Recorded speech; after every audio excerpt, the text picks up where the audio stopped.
What is going on, everyone? James Hancock here, back for a video that's either going to be way too late or way too early.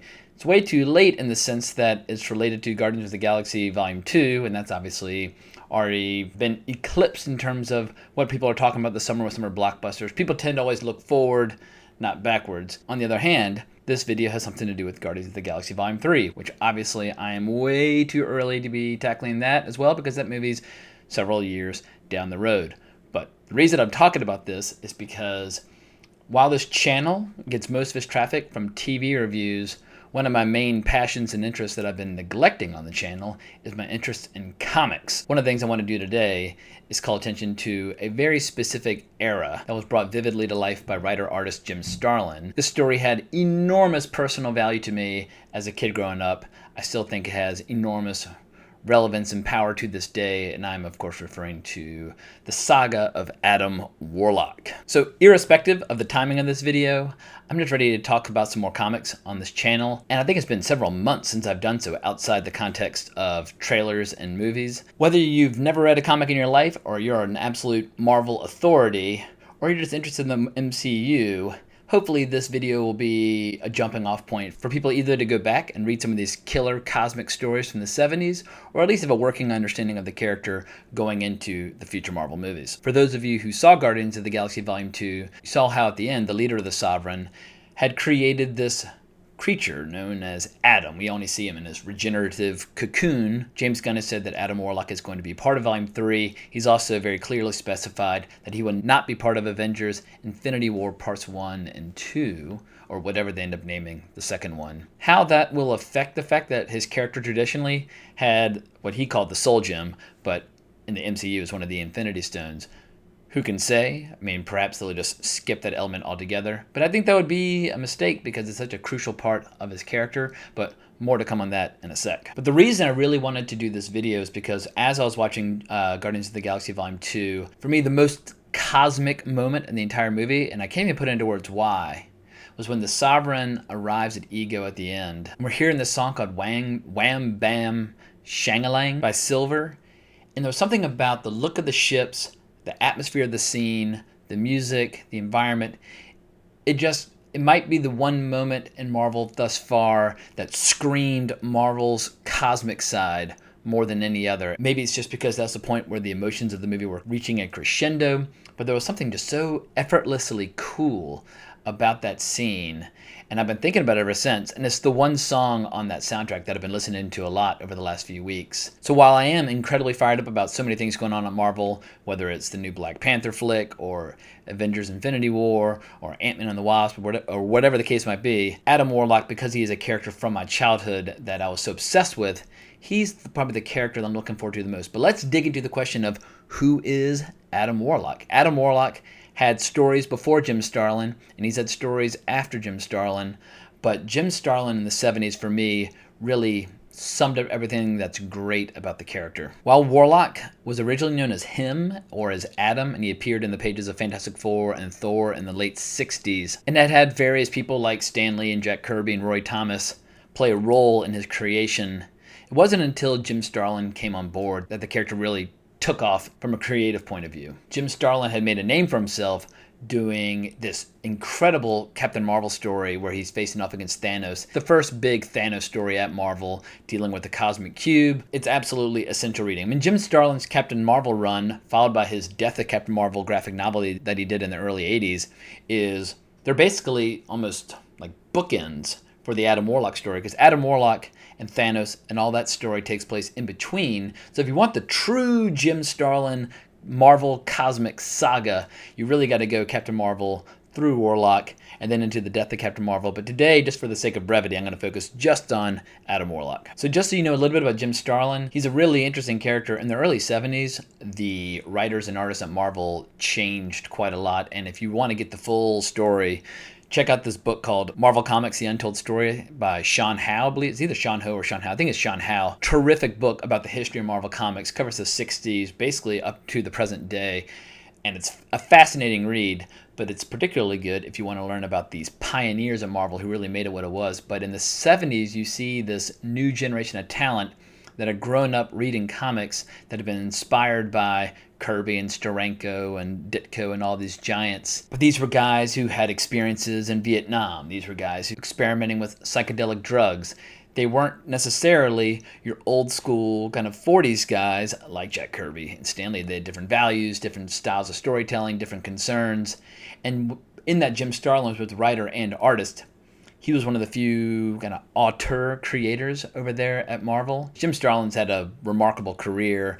He wrote Batman for forever. He came back to Marvel in the late 80s and early 90s and did like the Infinity Gauntlet, which obviously is very, very important today. As successful as Jim Starlin was with The Killing of Robin and A Death in the Family, or with Thanos and the Infinity Gauntlet in the early 90s, my favorite stuff by far is what he did, starting with the reappearance or the re-emergence of Warlock in the pages of Strange Tales. Now, he appeared in Strange Tales in 1975 in issues 178 to 181. It actually makes the story kind of complicated because the story of Warlock, as written by Starlin, takes place across several different books, including Strange Tales, Warlock, number 9 moving forward, Marvel Team Up, number 55, Avengers Annual, number 7, and Marvel 2-in-1, Annual 2. Now, I did not follow these in real time because I was born in 76, and I wasn't reading a whole lot of comics at age 0 and or age 1 when a lot of the stuff was taking place.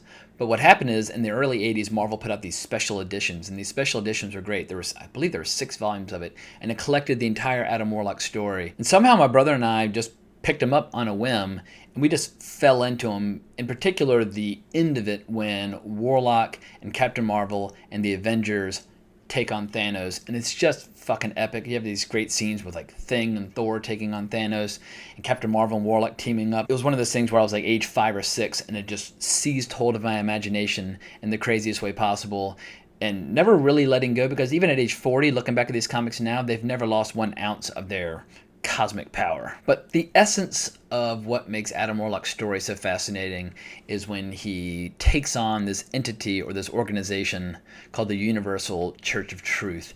This is a story that is political. It talks about religion, talks about issues of life and death, to kill or not to kill. Is it worth it to swallow someone's soul for the sake of the greater good? I mean, Adam Warlock is one of those characters who's always racked with guilt and wrestling with primal doubt over his actions, even though most of what he does is in the name of a really, really good cause, usually protecting the weak or the innocent from people who are authoritarian or dictatorial or just trying to grind them into dust. But what's interesting is that sprinkled into the story is also a lot of not so subtle commentary on Jim Starlin's thoughts on Marvel at the time. He would use anagrams of some of the people's names at Marvel to make fun of them about how they basically were purveyors of trash and selling all sorts of diarrhea on a monthly basis, and every once in a while a little diamond would emerge.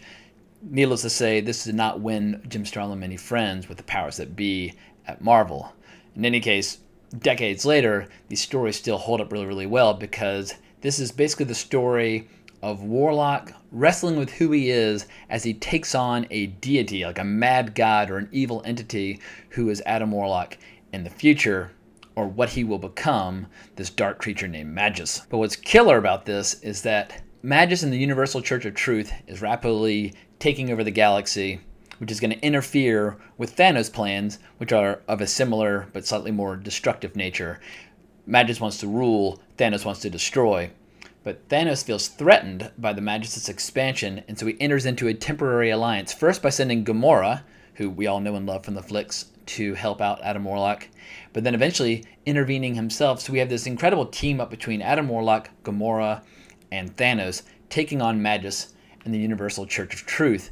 And this is definitely the longest story arc that takes place over the entire Jim Starlin run on the character, and definitely has the most lasting value. When Adam first encounters Magus, Magus tells him, "I am who you are going to become, so whether you like it or not, I am your future self, and I'm far more powerful than you, and I'm far more intelligent than you, and so you can fight me all you want, but I've been down the path that you've gone down before, and I know how this all ends up, and I know you are destined to become me." And so Adam Warlock is basically fighting the impossible. It boils down to how many souls must he consume through his soul gem, how much life must he take, in order to stop himself. I mean, should he kill himself? Should he follow his path to his destiny? Should he try and change time? And what's great about Warlock is that in spite of being racked with doubt and racked with guilt, he always has these moments where he really flares up and finally has this hunger for justice or what he thinks is right, and he'll beat the crap out of people or lay waste to an entire army. I mean, it's just an absolute blast to watch because it's such a classic melodrama. I mean, what makes the saga so great is its vintage soap opera. And what's interesting is that it takes a villain like Thanos for Warlock to basically find his path and find his confidence and set in motion a series of events that will allow the Magus to be destroyed, not by killing the Magus, but by severing the timeline that leads to his creation. But with this battle won, Thanos no longer feels the need to conceal his true intentions, which leads to this genuinely fucking epic battle between Warlock, Captain Marvel, the Avengers, and Thanos in our solar system, because Thanos wants to essentially extinguish our sun and kill all life in our solar system. And just as a little kid reading this, I mean, watching Captain Marvel and Warlock and the Avengers get their asses kicked by Thanos and get taken captive, I was mesmerized because I'd never seen so many heroes defeated before. And what's great is that the follow-up is that Spider-Man and Thing team up in a classic old school late 70s team up to go and rescue and free everybody and get the battle going again. Back in the 70s, Spider-Man was still pretty much like a street-level vigilante in a lot of ways. He wasn't as much of an icon as he is today, and so you rarely saw him dealing with these giant cosmic-level threats the way like the Fantastic Four or the Avengers or the X-Men would. He tended to deal with, just smaller scale events. So it's great to see Spider-Man playing this essential role in this epic confrontation. And the beautiful thing was, as satisfying as this story was, and even though it really helped wrap up Warlock and Thanos' story permanently, Thanos came back in The Death of Captain Marvel, which is one of the all-time great graphic novels that I've read, and it's maybe Jim Starlin's best art. And then with Silver Surfer Infinity Gauntlet in the late 80s and early 90s, we see all these characters coming back. And so what was cool is that as like a 14, 15-year-old kid, when the Infinity Gauntlet story was getting underway, I was already familiar with all these characters because I'd read all these bound editions, these special editions that collected the story from the 70s. And Adam Warlock remains a really, really cool character to this day. In 2008, when they relaunched Guardians of the Galaxy, and it's basically the iteration in the comics that most closely resembled the iteration we've seen in the movies, or at least at that time. Since the movie became a hit, they've basically made the comics almost feel identical to the flick, which I totally understand. But in 2008, no one knew that in 2014, Guardians of the Galaxy was going to be this big hit. And they had a version of Guardians of the Galaxy that Adam Warlock was a part of, and he every once in a while would still have to wrestle with the dark side of his nature and the possibility of becoming the Magus. So that was really, really cool as well, because it was definitely the coolest Adam Warlock story that I'd read, not by Jim Starlin. But here's the thing, comic books, if you're a comic book reader, we're all incredibly sentimental and attached to the comics that played a role in our formative years. And it's hard for me to look at these comics from the 70s objectively without all that nostalgia and sentimentality and that sort of thing. But I will say this, if you're interested in comic book history, if you're interested in Marvel Comics in the 70s, I can't think of a better run than this to be your first exposure to Marvel in the 70s. I mean, some might say the Korvac saga in the pages of the Avengers, and it's fucking awesome. I won't deny that. Some people might say the death of Gwen Stacy in the pages of Spider-Man. Like, that was an incredible story as well. Like, the 70s of Marvel was a much darker time than Marvel in the 60s. James Gunn clearly was really inspired by this era. And I'll just be really interested to see how James Gunn incorporates this character into the MCU, in that so much of Adam Warlock's character is the debate over whether or not to use the soul gem to absorb people's souls.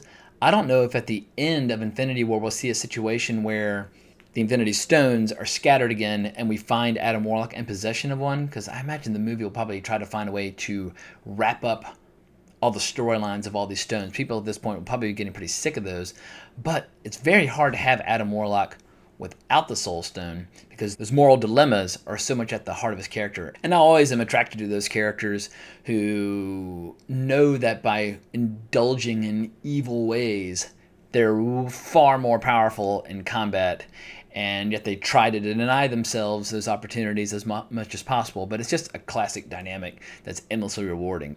My hope is that you will take a crack at some of these old stories featuring Adam Warlock. Marvel has done a good job of, through Marvel Masterworks and certain trade paperbacks, of collecting this entire arc, making it very readily available, both through like the Marvel Comics app as well as through Amazon. So yeah, if you feel like spending a few bones and you're interested in reading some 40-year-old psychedelic comics, you can't do better than Warlock. Thank you so much for watching this video. I'm going to try and do more classic comic book shout outs on this channel. Thank you so much for watching. I really appreciate it. And I'll be back at y'all in the very near future. So long.